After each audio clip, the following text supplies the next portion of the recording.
All right, so without any further ado, it is my pleasure to present Paul Turner, who will give us a talk tonight on Suez Canal metals. The first slide. Good. Well, several years ago, I was given a medal that celebrated the opening of the Suez Canal in 1869. And this got me interested in the history of the canal and the various metals that were associated with it. And recently, I volunteered to give a presentation on this subject. First, I should ask, can everyone hear me all right? Yeah, good. But I have to admit right off that I'm not an expert on metals. And I'm sure that some of you know a good deal more about certain aspects of the subject than I do. My presentation will be leaving a number of questions unanswered, so I'll naturally be interested in your input if you have any. Though it's probably best to leave this input until after I've shown all the metals, or else we might never get through all of them. Well, first, let me give an overview of the history of the canal, which extends from Port Said on the Mediterranean south to Suez on the Red Sea, or the Gulf of Suez. Even in ancient times, there were attempts to create canals through this isthmus of Suez, first by several of the pharaohs, but these were not so much to connect the Red Sea to the Mediterranean, rather to connect it to the Nile. And in later centuries, little remained of these works. There was talk about a canal at various times, but it was only when Napoleon conquered Egypt around 1800 that the idea of a connection between the Red Sea and the Mediterranean started being explored seriously. Napoleon had his engineers survey the territory, but they concluded, mistakenly as it turned out, that the water level of the Red Sea was higher than that of the Mediterranean, and the project was abandoned. Soon, however, various people began promoting plans for a Suez Canal, mainly Frenchmen, but also others, such as an Italian engineer named Negrelli. In 1830, an English survey found that the Red Sea wasn't really higher than the Mediterranean, but the English government was not in favor of a canal for a number of economic and geopolitical reasons. And then Ferdinand de Lesseps appeared on the scene, the person who would eventually succeed in creating the canal.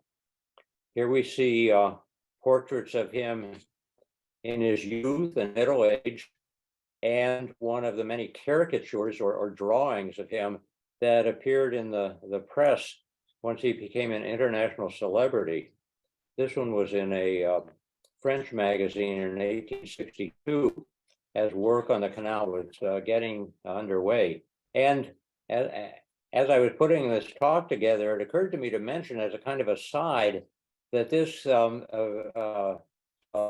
image of Lesseps separating the land to create the canal over on the right here might be seen as a kind of precursor to the image on the medal that Michael showed us in his talk on Nobel medals last month, which, as was pointed out at the time, which is similar to the famous image on the Panama Pacific International Exposition poster.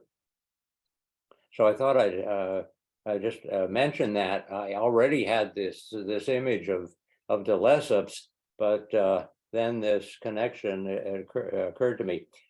Actually, certainly the Lesseps drawing was not the first example of this visual metaphor.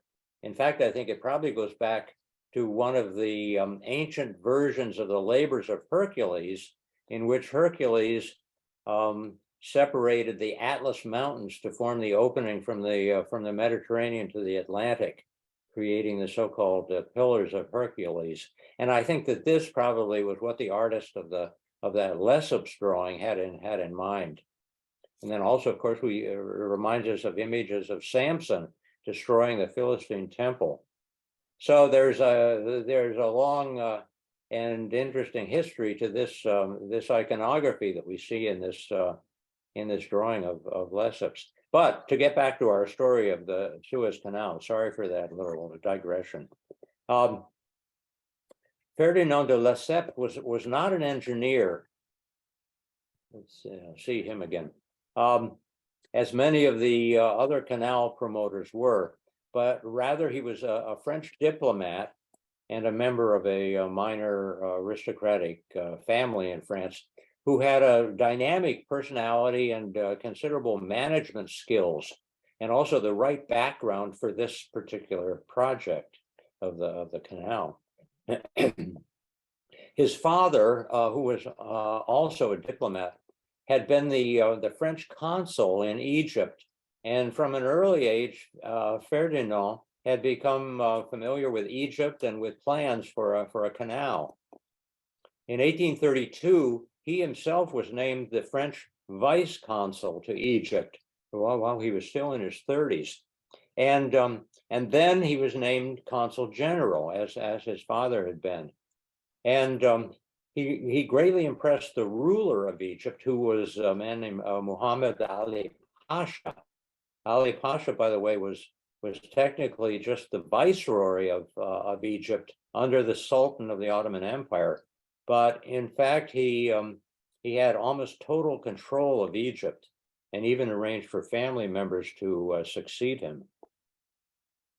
The story is that Ali Pasha was displeased with one of his sons named Said, who was a teenager, whom he considered to be lazy and gluttonous.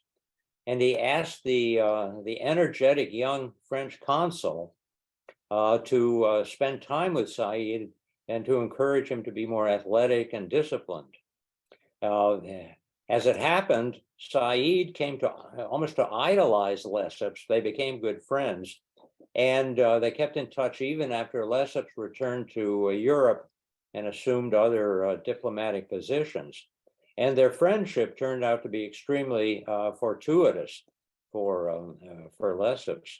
In 1854, Said unexpectedly became the viceroy of Egypt himself, after another family member who had succeeded Said's father was assassinated.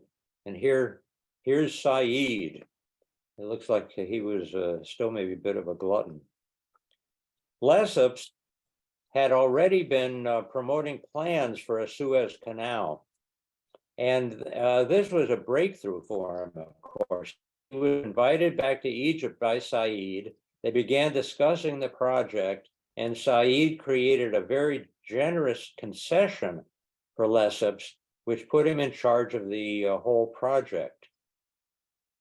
It's also interesting that at just about this time, one of Lesseps' cousins, or actually I think it was a second cousin once removed, was a Spanish countess who married just at this time. She married Napoleon III, and thus became the Empress of France, Empress Eugénie. And here she is with her husband Napoleon III, and this naturally gave Lesseps extra prestige that he was somewhat distantly related to the Empress of France, at least while Napoleon III was still in power.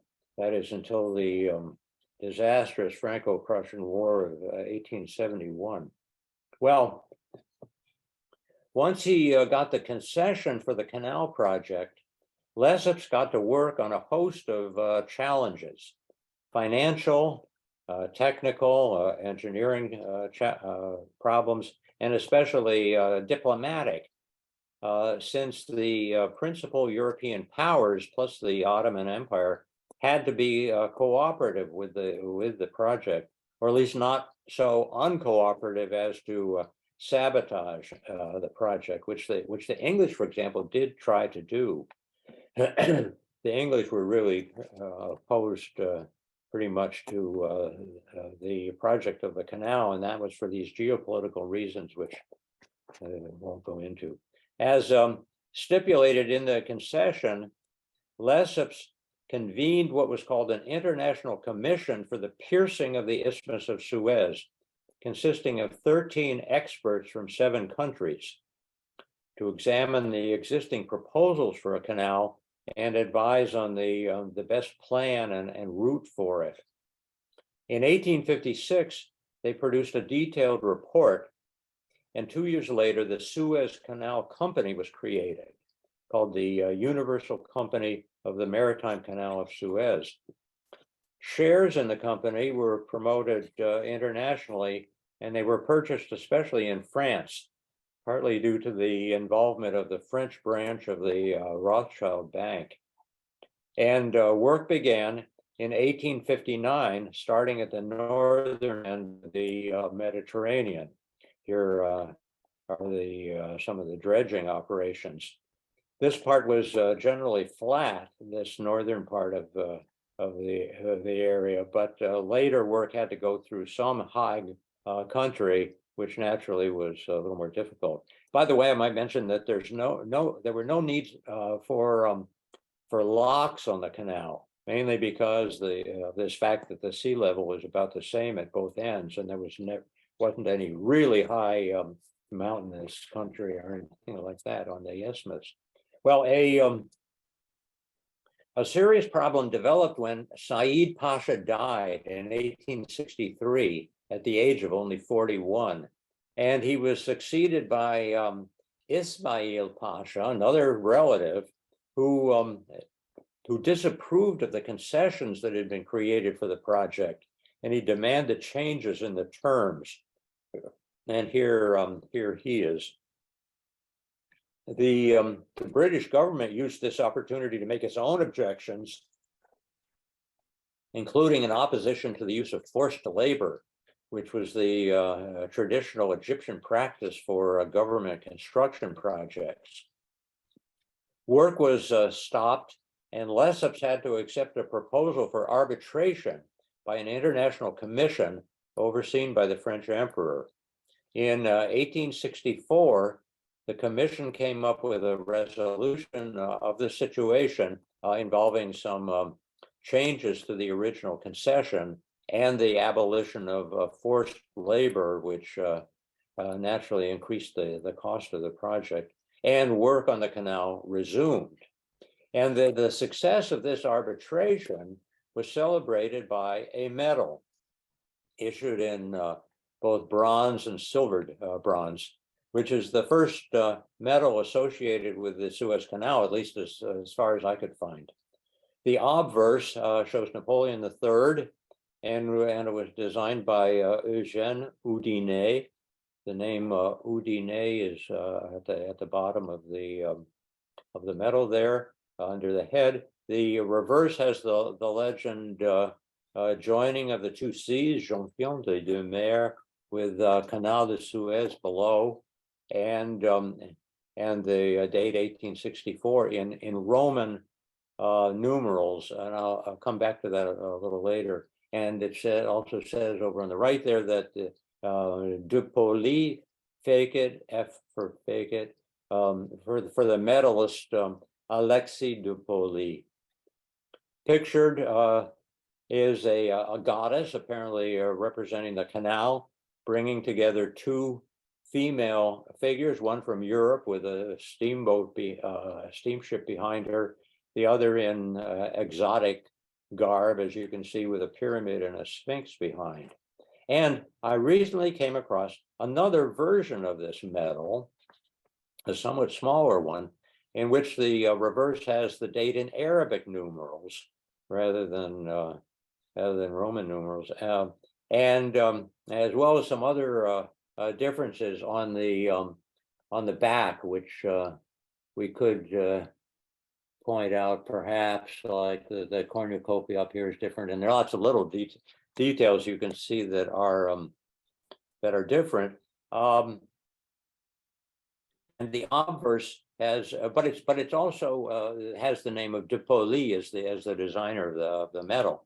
But what's interesting is the obverse has a different head of Napoleon III, as you can see, And it gives the medalist name a different name as the designer, Chapelain, no doubt Jules Clément Chapelain. And I haven't been able to find out why there are these two different versions of this medal. So this is one of the sort of unanswered questions that I'm raising here, or issues. Well, as work on the canal continued, there were various problems that had to be dealt with, including a bad cholera epidemic. But progress continued to be made. And here are some views of the construction. And as interest in the project grew, important figures from many countries came to see the work for themselves. Lesseps encouraged this for the publicity it created, and he hosted special events for distinguished delegations of visitors. One of these in April of 1865 was an international delegation, and it was particularly prestigious.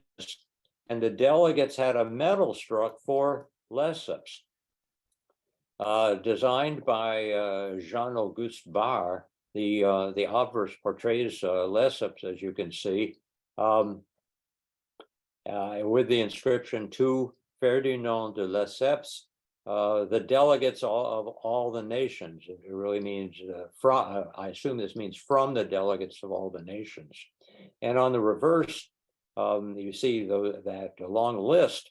79 delegates are listed, representing 15 countries, and it points out which countries they are. Italy here, for example, and most of these are French. French and Italy had by far the most delegates, followed by Austria, and then one or two delegates from the rest of the countries. There was a total of 15 countries that these delegates came from. And by the way, there were two Americans in this delegation. One of them was Cyrus Field, the entrepreneur who, among other things, had created the company that laid the first telegraph cable across the Atlantic Ocean. At I mentioned him because at a dinner that was thrown for the delegates, he made a speech. He thanked Lesseps profusely for his work on the canal, saying that his undertaking would, quote, profit all the commercial nations of the world. And so he really was emphasizing what was clearly the main motive for the creation of the canal, the commercial motives of international trade. But let's jump now to the completion of the canal in November of 1869, when lavish ceremonies were held and a number of medals were struck for the occasion. Sovereigns, prime ministers, and other representatives from dozens of countries were invited for the opening of the canal, and as many as 6,000 notables attended and had to be housed and fed and entertained. On November 16th, the most important visitors arrived at Port Said on the Mediterranean, including the Empress Eugénie on the imperial French yacht, the Emperor of Austria, Franz Joseph, on his yacht, and the Crown Prince of Prussia, the Prince of Holland, the British ambassador, and on and on. 3 grand pavilions had been erected by the Viceroy Ismail. The main pavilion, which is on the right there in this lithograph, the main one for him to greet the most distinguished guests, and then the other 2 smaller pavilions for religious services, Christian and Muslim. On November 17th, after ceremonies and religious blessings, over 100 vessels, led by Empress Eugénie's yacht, began the maiden journey down the canal. And here we see that. Many stops were made along the way for ceremonies and dinners and accommodations, and the lead vessels finally reached Suez and the Red Sea 3 days later. It took them a long time. So let's turn now to the roughly 8 metals I've come across that were struck specifically for the opening of the canal.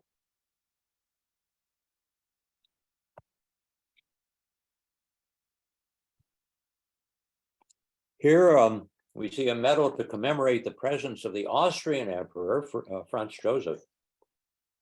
On the obverse, the Latin translates as Franz Joseph I, by the grace of God, Apostolic Emperor of Austria and King of Hungary, his main titles. And under his head is the name J.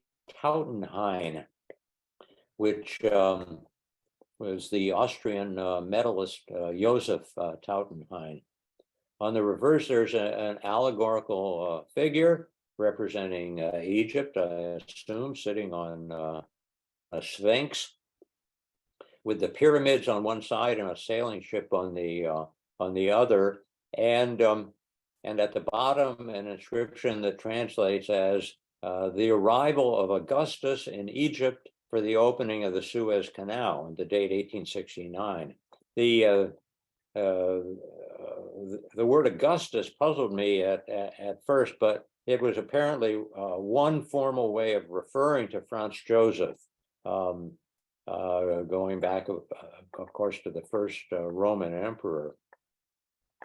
When I was looking for Suez Canal medals online, I came across another Franz Joseph medal, which was said to be for the opening of for the canal. And here's the posting. It was for sale on online, and down at the bottom here you can see that it says it's for the opening of the Suez Canal. But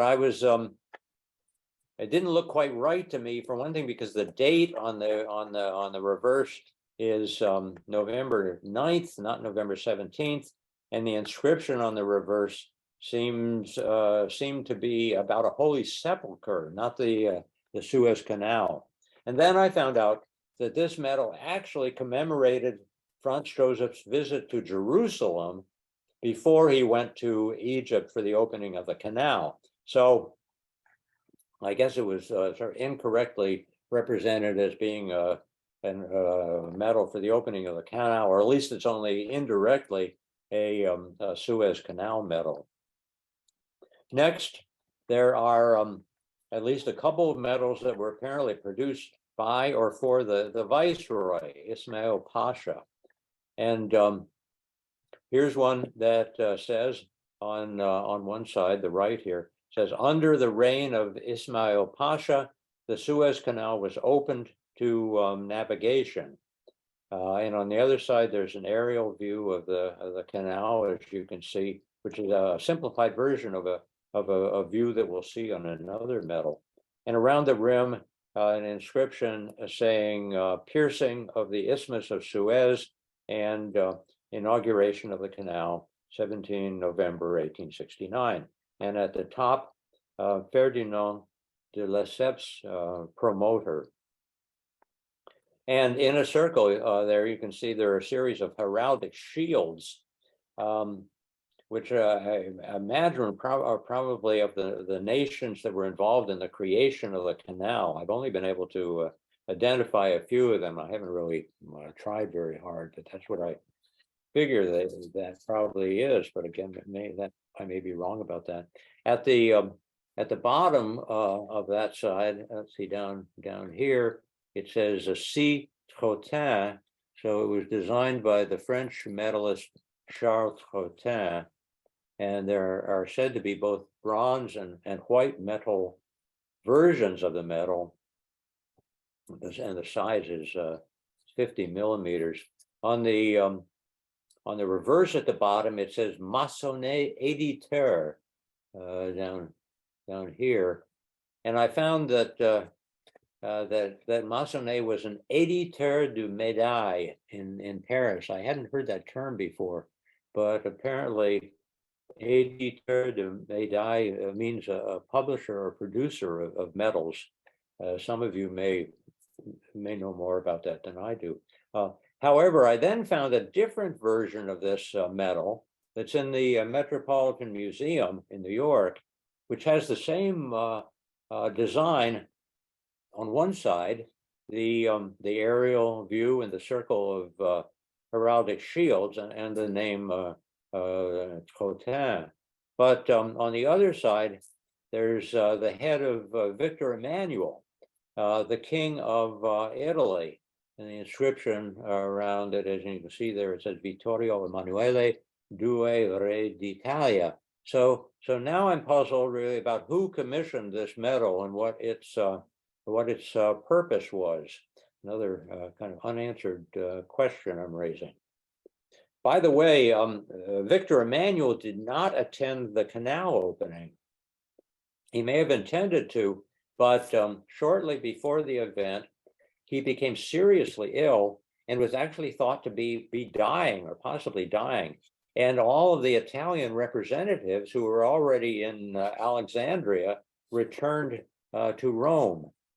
But this medal, I guess, may have been struck when he was when it was thought that he was going to be at the opening, Victor Emmanuel.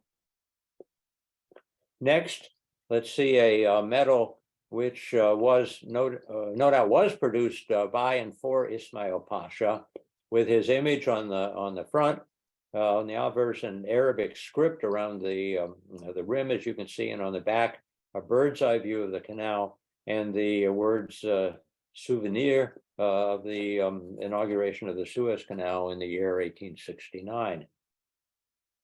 This is said to be either of white metal or tin, and it's 37 millimeters in diameter. And as you can see around the, where is that?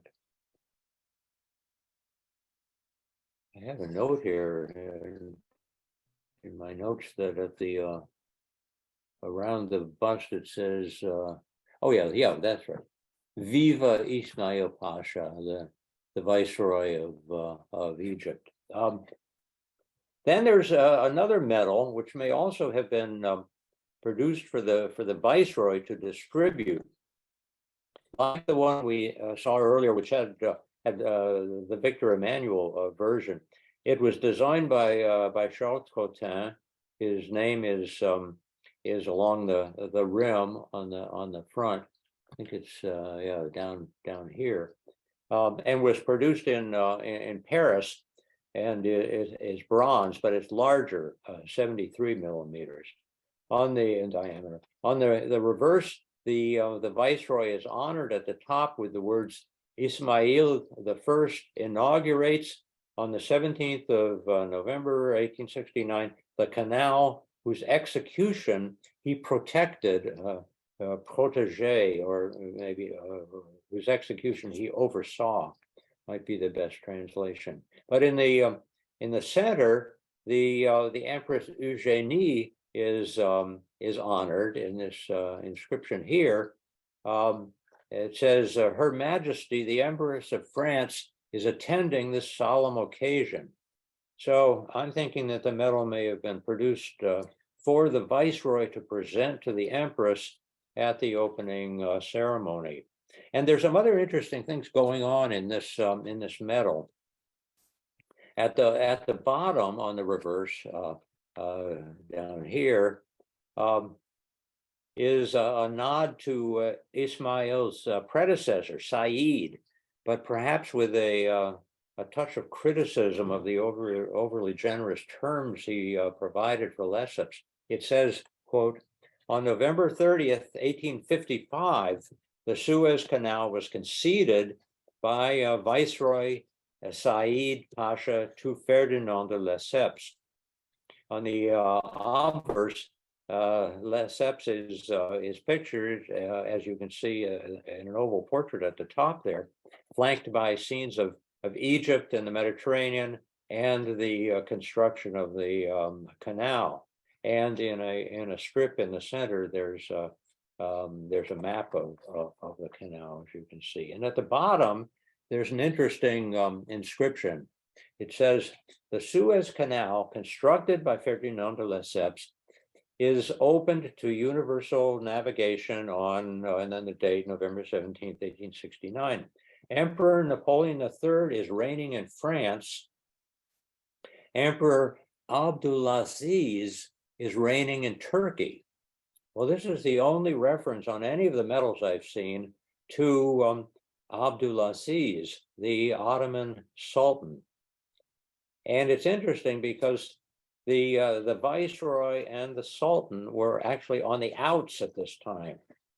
It's a rather complicated story, but for one thing, the Sultan objected to the Viceroy's huge expenditure of Egyptian money on the canal project and on these opening ceremonies.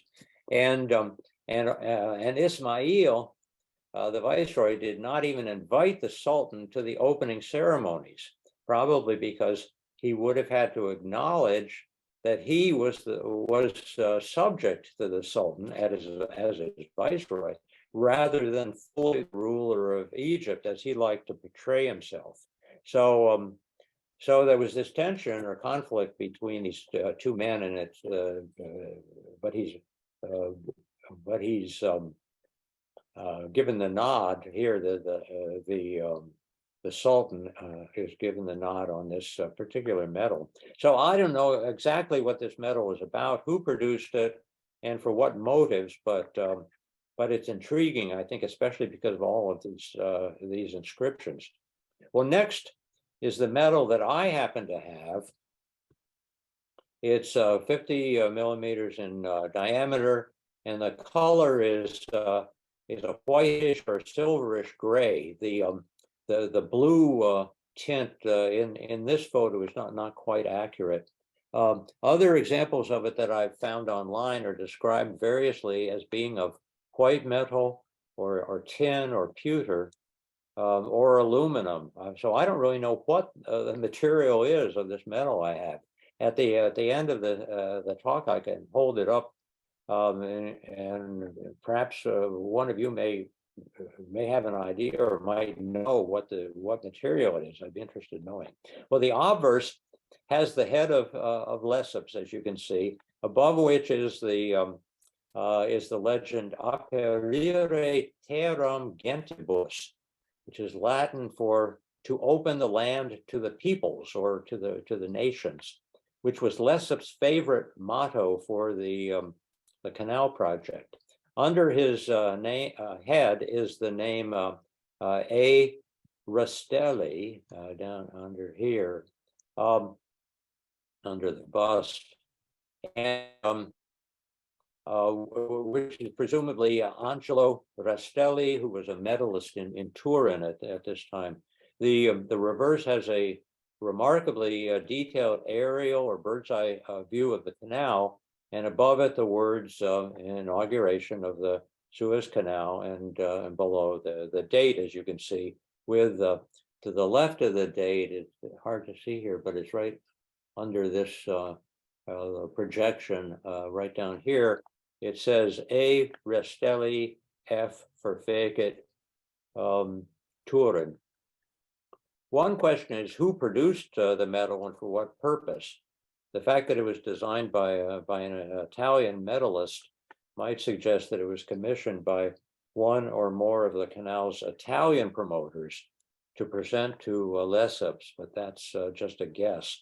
The most interesting thing about it, surely, is the aerial view of the canal, which is finer and more detailed than any of the other representations of the canal on the medals we've seen. And it's interesting. I'll just show a couple of details of this aerial view. The at the bottom, the town of Suez on the Red Sea, and at the top, Port Said on the Mediterranean.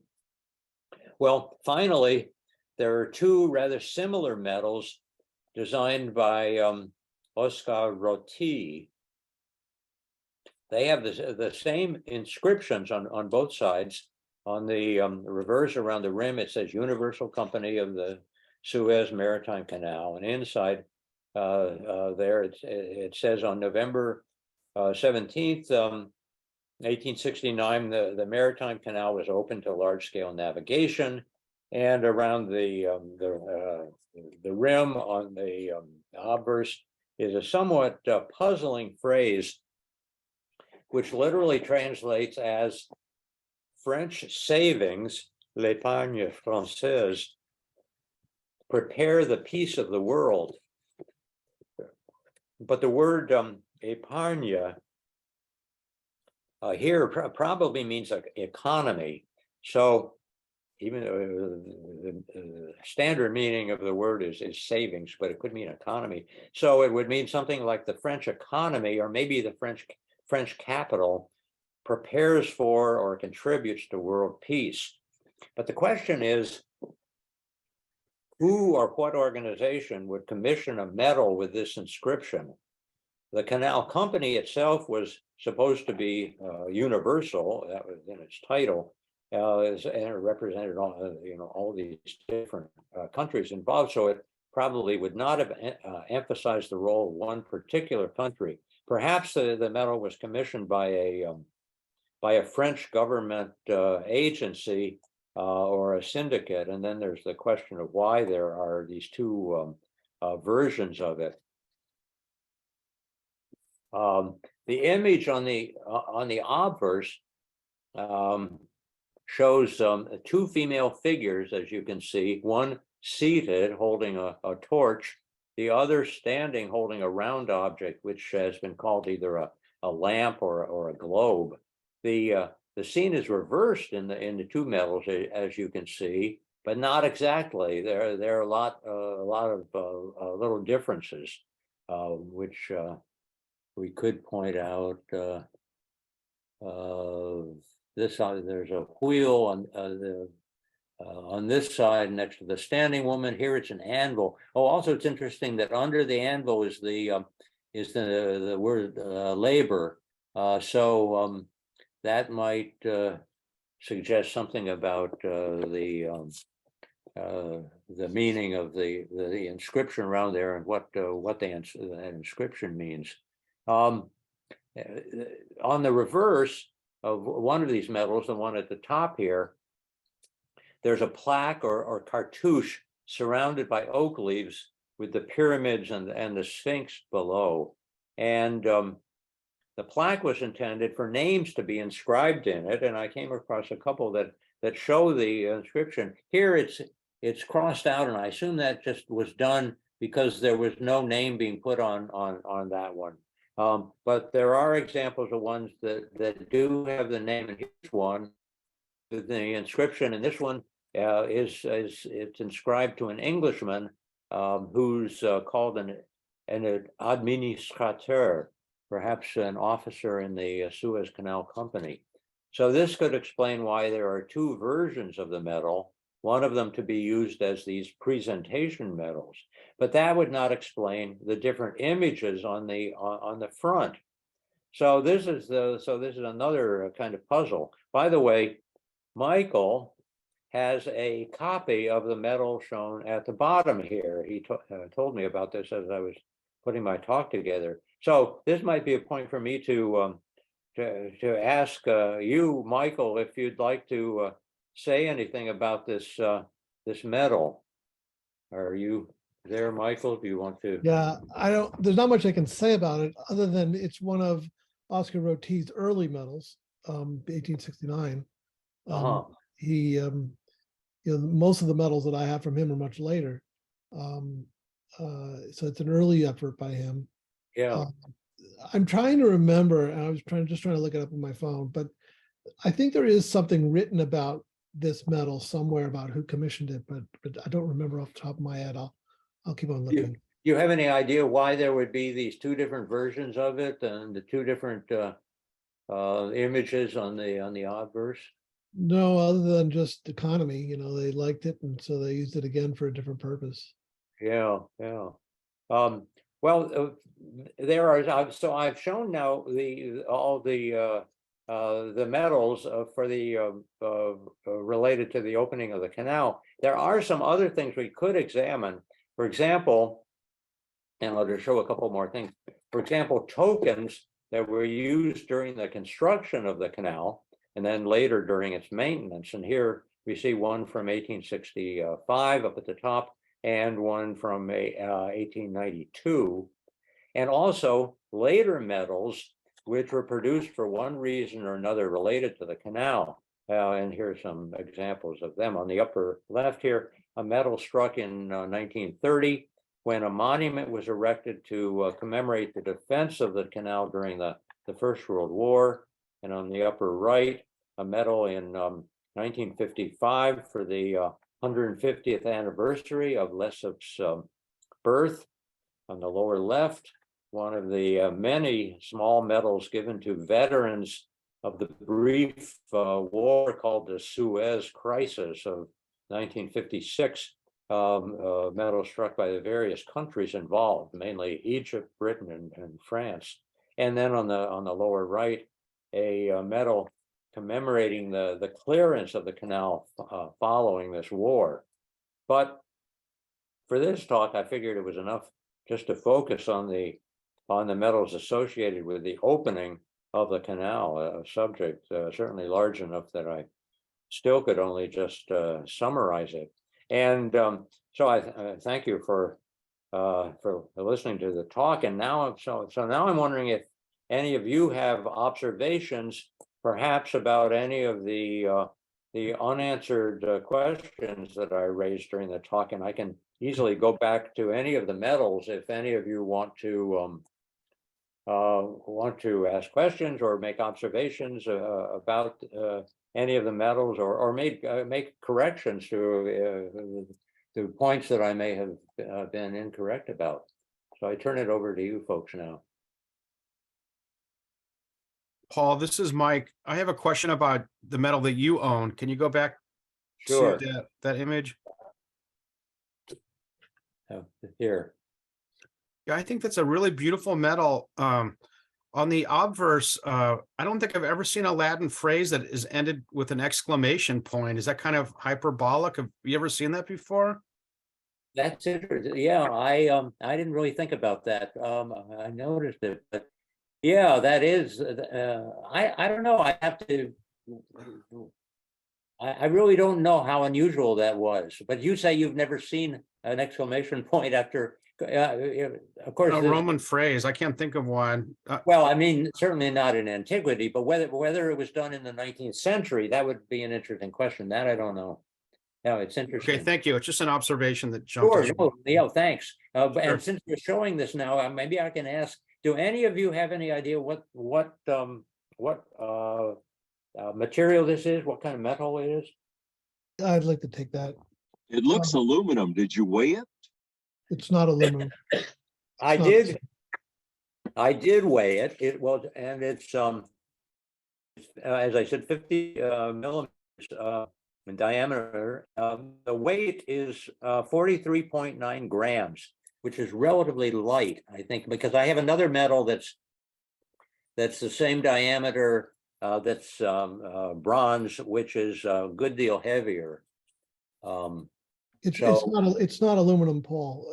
In 1869, aluminum was horribly expensive because the processes to extract aluminum from bauxite hadn't been invented yet. That was invented in the 1890s by Alcoa. Now this is white, what they call white metal, which is really a tin alloy. Now your piece, it's tin. It's an alloy. I don't know what else besides tin. So it's a tin alloy. Yours is remarkably preserved. Mhm. Because it's soft. They often are really dented and beat up, and it oxidizes. And and so this metal's been very well preserved. My advice to you is to store it with a with a shiny Lincoln cent.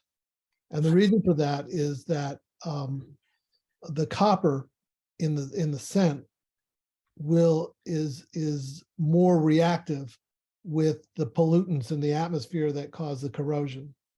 And so I was looking at a very different metal in white metal that was older, late 18th century, that is for sale right now for like $2,800 because it's related to the American Revolution.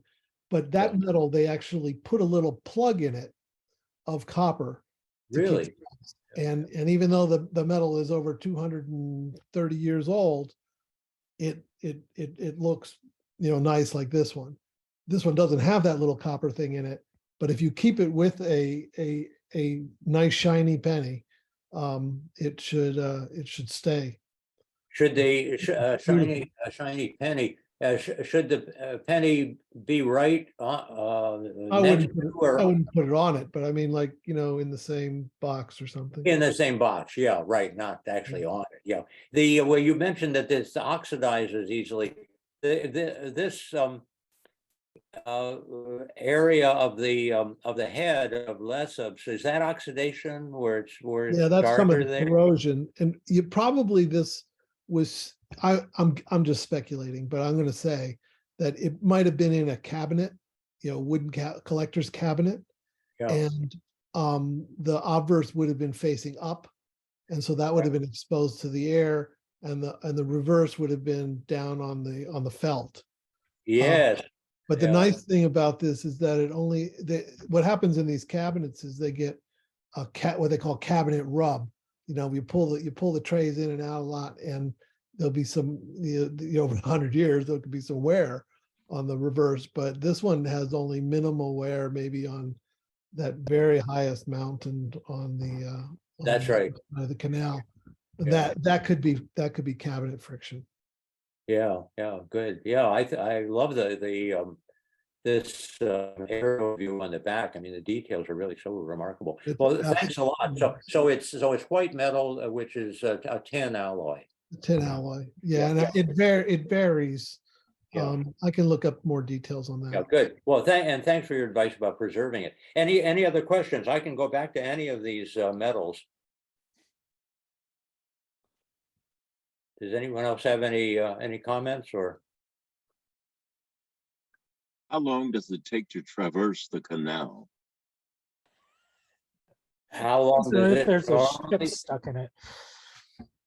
I don't know. I've never, yeah, does anyone else know that? I don't know the answer to that.